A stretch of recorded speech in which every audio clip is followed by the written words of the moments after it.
কি হচ্ছে খাগড়াছড়িতে?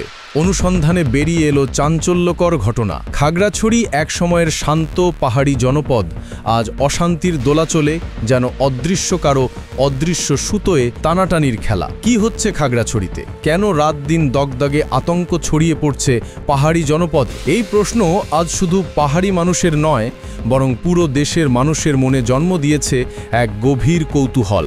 অনুসন্ধানে বেরিয়ে এসেছে চাঞ্চল্যকর সব তথ্য, যা পরিস্থিতিকে করে তুলছে আরও জটিল ও রহস্যময়। প্রথমেই যেটি স্পষ্ট হয়ে উঠছে তা হলো, এটি কোনো স্বাভাবিক অস্থিরতা নয়। দীর্ঘদিন ধরে গোপনে পরিকল্পিতভাবে পার্বত্য চট্টগ্রামে অস্থিতিশীল পরিস্থিতি তৈরির চেষ্টা চালিয়ে আসছে একাধিক পক্ষ। অভিযোগ উঠেছে কারো কারো ইন্ধনেই এই ঘটনাগুলো ঘটছে। স্থানীয় সূত্র বলছে, প্রতিবেশী দেশের গোয়েন্দা সংস্থাগুলো ঘোলা পানিতে মাছ শিকার করার কৌশল নিচ্ছে। বিশেষ করে মিয়ানমার ভিত্তিক বিদ্রোহী গোষ্ঠীগুলোকে পেছন থেকে মদত দিয়ে সীমান্ত অঞ্চলে তীব্র অনিশ্চয়তা তৈরি করা হচ্ছে। রাজধানীর পুরান রমনা চত্বরে সম্প্রতি আয়োজিত এক অনুষ্ঠানে প্রধান অতিথি স্বরাষ্ট্র উপদেষ্টার বক্তব্য শেষে সাংবাদিকদের প্রশ্নের উত্তরে সংকটের ইঙ্গিত পাওয়া যায়। সেখানে তিনি স্বীকার করেন, দেশের জন্য গভীর সংকট তৈরি হচ্ছে এবং অচিরেই আরও কঠিন সময় আসতে পারে। শুধু রাজনৈতিক সংকট নয়, এর সঙ্গে জড়িয়ে আছে আন্তর্জাতিক স্বার্থের জটিল টানাপোড়েন। ভাষাভাষ্য গোপন নথি বিশ্লেষণেও মিলছে টাকি চিত্র। দেখা যাচ্ছে গত কয়েক বছরে পরিকল্পিতভাবে পার্বত্য চট্টগ্রামে বিশৃঙ্খলা তৈরি করার চেষ্টা চলছে।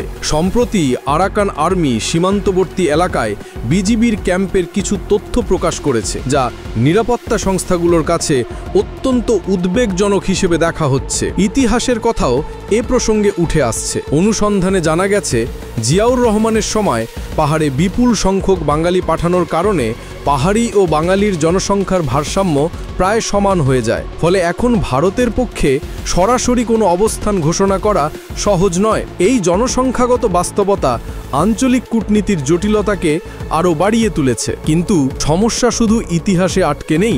বর্তমানেই দেখা যাচ্ছে ভয়াবহ সহিংসতার চিত্র। আন্দোলনকারীরা বিভিন্ন জায়গায় আইন শৃঙ্খলা বাহিনীর সঙ্গে সংঘর্ষে জড়াচ্ছে।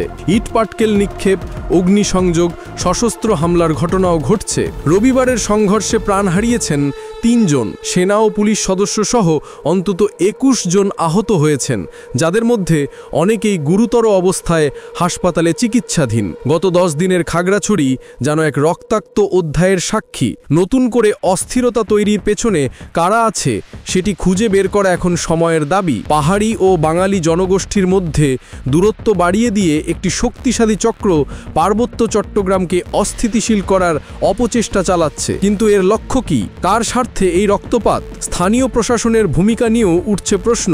এলাকায় ১৪৪ ধারা জারি হলেও তা যথাযথভাবে কার্যকর করা যায়নি। ফলে জনমনে ক্ষোভ আরও বেড়েছে। পার্বত্য চট্টগ্রাম বিষয়ক উপদেষ্টা প্রকাশ্যে ক্ষোভ জানিয়ে বলেছেন, প্রশাসনের দুর্বলতা পরিস্থিতিকে আরও ভয়াবহ করে তুলছে। সব মিলিয়ে খাগড়াছড়ি আজ এক গভীর সংকটের নাম। সাধারণ মানুষ আতঙ্কে দিন কাটাচ্ছে, ব্যবসা বাণিজ্য স্থবির হয়ে পড়েছে, শিক্ষা কার্যক্রম ব্যাহত হচ্ছে।